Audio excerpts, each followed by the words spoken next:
Hello there, my name is Matthias and I'm doing this record rambling series, and today's topic will be power pop 45s. It's a genre that I really like. It's a lot of it's both good and bad power pop music out there, but the good power pop is really good, and it has got everything I like with music. It's got strong hooks, often very good harmonies and vocals, and a great pop sense in the songwriting. But at the same time, it usually has a rock and roll or punk nerve to it. So I think that is a lot of what I like in music. So naturally, power pop is something for me. I will start with a really obscure 45. It's not rare, but it's obscure because it's nothing to be found about neither the record or the band on the internet. But from looking at the label, the Longview label, the band were from Worcester, Massachusetts.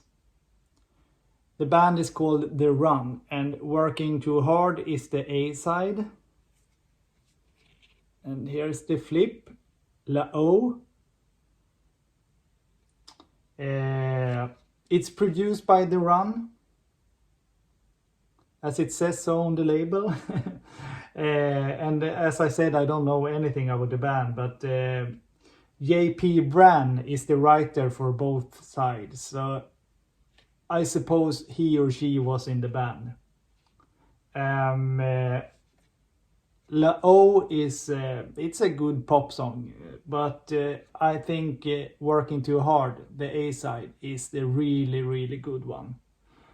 It sounds like they are a trio because it's only guitar, bass and drums and vocals, of course, but I assume maybe the vocalist is playing bass or guitar or something. But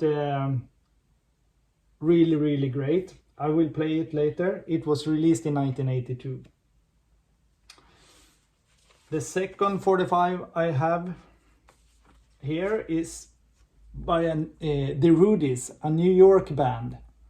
Cherry Goodbye is the A side, and Macho Man is the flip side. Like I said, they were from New York and they played a lot at CBGB's and also Max's Kansas City. Cherry Goodbye is a mid-tempo, great song with great melodies. Macho Man is more of a...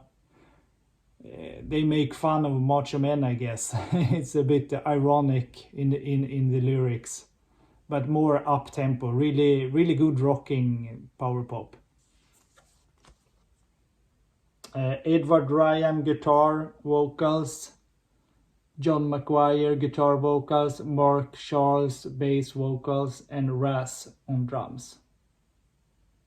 It's funny because the record is released on a UK label, Badge Records. I have no idea how they got the contract with Badge or contact with them. There's some dirt on the record. Yeah, great record. I have another, yeah, it was released in 1980. I don't know if I said that, but anyway. Here's another New York band. The Yorks, Figure and a Face, Backed with Sleep. I don't remember how Sleep was, how that song sounded, but Figure and a Face is a really great power pop song and a huge favorite of mine. Here we have them. James Colbert, Lead vocals, guitar, Bob Wire, drums, vocals, and Kevin Joy, bass vocals. It was released on Little Hero Records. It's the only record I can find on that label, so I suppose it was the only release. Maybe it was a private release by the band, I'm not sure actually.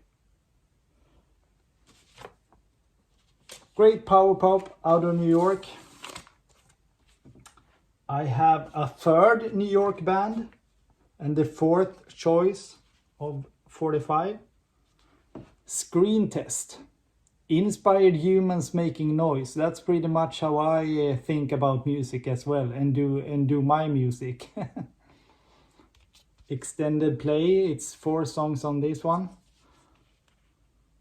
There, yeah, here's the band members were Gary Frenay bass, Steve Lennon guitar, and Tommy Allen drums, and all of them are singing on the 45. It's also released in 1980, but it's a really nice release because I'm gonna show you something nice here. Yeah, here's the record, but there's a poster in this EP.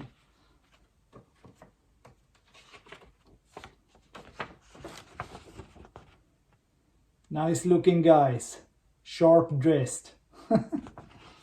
And here's a live photo of the band. It's a nice like promotion, I suppose, to have a poster like this released with the 45. I don't think these guys did anything else than this 45. It was released on the North Side label.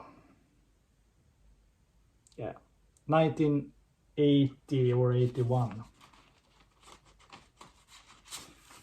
Okay, the fifth and last 45 that I will show you is a bit of a surprise, I suppose, in within this lineup of 45s, but it's actually by Joan Jett. The A side is not good. I mean, this 45 was released in 1988, and I think the sound is very dated and you know, with gated drums and yeah, weird production. But the surprise with this one is the flip side. What Can I Do For You? Written by Kenny Laguna. The thing with the B-side is it was actually recorded in 1979 for a movie. And it was a movie that were supposed to be the story of the Runaways. And it was called We're All Crazy Now. In the pre-production, both Sandy West and Lita Ford said that, no, we don't want to do this movie. They totally refused to do it. And that was probably one of the reasons why the band split up. But Joan Jett, she thought that, okay, let's do the movie. So she started filming and everything. And the rest of the Runaways were played by actresses. And they recorded this song and filmed some live footage and stuff. But then probably the economics, they didn't do well, so they actually shelved the movie, and it didn't become anything of it. It was later in the 80s that some of it appeared, and the song also. But it's a fantastic song, 60s influenced, mid-tempo, a real power pop gem, I would say. Okay, I will play the run then. I'm choosing the A side, Working Too Hard. And while I'm playing it, I will show you a couple of other 45s, and this will be the first episode with Power Pop. I will do at least 2 episodes more. Okay, here's the run.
Yeah, that was the run from Worcester. Hope you liked the song and my choices. And as I said, this was the first episode. I will do more with this content. I hope you will enjoy it as much as I do. That was it. Thank you. Yeah, I forgot one thing. Here's a shout out to Alex, my good friend. I collect stuff. His YouTube channel is fabulous, so you have to subscribe to him and watch his videos. He got a really nice record collection and a lot of knowledge about it. Link in description.